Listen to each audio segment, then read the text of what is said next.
Assalamualaikum warahmatullahi wabarakatuh. Perkenalkan, saya Adaru Hayu Pratama dengan NIM 06031282227029 dari kelas Indralaya. Pada sesi kali ini, saya akan membuat tugas video untuk memenuhi penugasan dari mata kuliah pembelajaran ekonomi digital.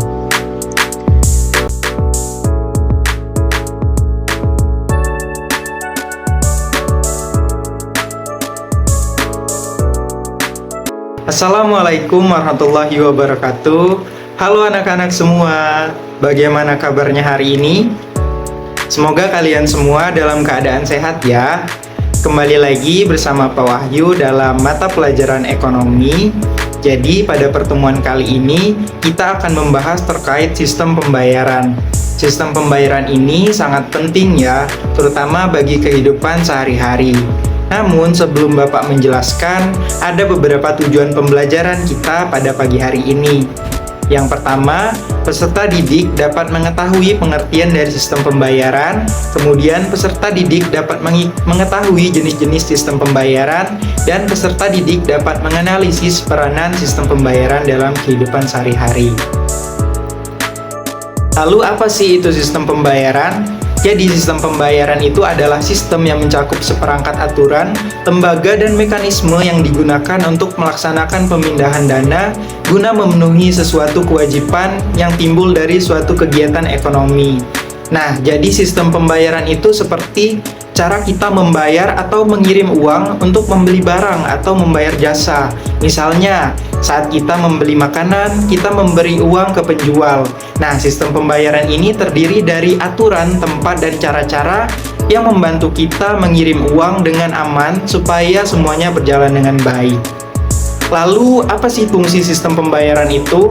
Nah, secara umum, sistem pembayaran berfungsi untuk memfasilitasi kegiatan ekonomi dengan memindahkan uang dari satu pihak ke pihak lain. Nah, sistem pembayaran juga mengatur bagaimana transaksi antar individu atau organisasi berjalan secara efektif. Lalu, jenis-jenis sistem pembayaran berdasarkan alat yang digunakan secara umum terbagi menjadi dua, yaitu alat pembayaran tunai dan alat pembayaran non-tunai. Nah, yang pertama itu ada alat pembayaran tunai atau uang tunai. Adalah alat pembayaran yang sah dan dapat digunakan untuk transaksi sehari-hari. Dalam masyarakat, uang tunai umumnya terdiri dari uang kertas dan uang logam, yang keduanya memiliki nilai dan fungsi yang sama dalam melakukan pembelian. Nah, untuk fungsi uang tunai sendiri yaitu sebagai alat tukar, kemudian satuan hitung, penyimpan nilai, alat pembayaran hutang, dan juga pengukur stabilitas ekonomi. Nah, di sini Bapak membuat ilustrasi. Terdapat 4 foto yang mewakili uang tunai. Ilustrasi pertama menunjukkan sebuah keluarga yang membeli sayur di pasar menggunakan uang tunai, yang menggambarkan betapa pentingnya uang tunai dalam memenuhi kebutuhan sehari-hari, khususnya untuk transaksi pokok seperti makanan.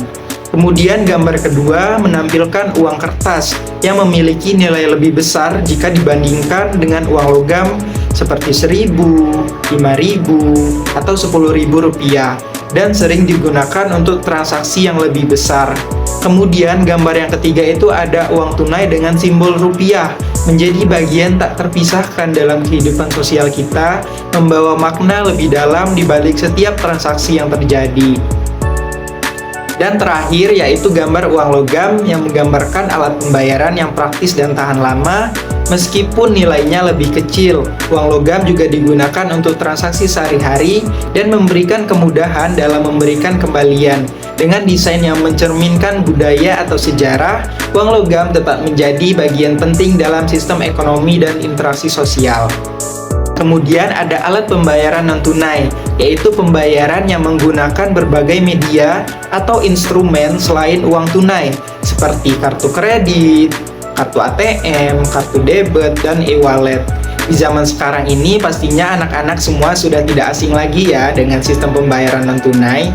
Keuntungan sistem pembayaran non-tunai dibandingkan dengan pembayaran tunai itu, yang pertama terdapat dari kemudahan dan kecepatannya, di mana pembayaran non-tunai lebih cepat dan praktis, memungkinkan transaksi dilakukan tanpa perlu menunggu uang fisik atau kembalian.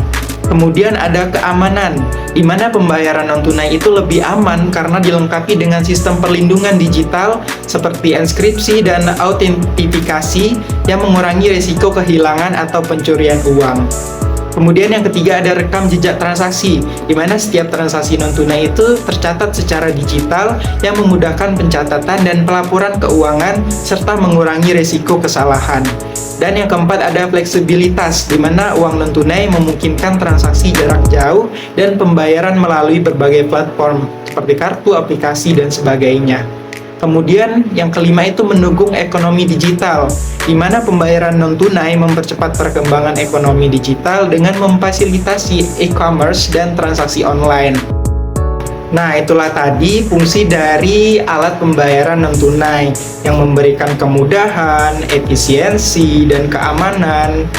Namun, uang tunai tetap memiliki peran penting, di mana uang tunai mudah diakses tanpa perangkat elektronik dan tetap menjadi pilihan utama untuk transaksi kecil di pasar atau toko lokal.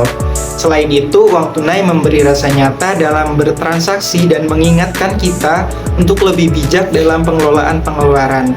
Keduanya antara uang tunai dan uang non-tunai saling melengkapi. Dengan memanfaatkan keduanya, kita dapat menikmati kenyamanan dan fleksibilitas dalam kehidupan sehari-hari.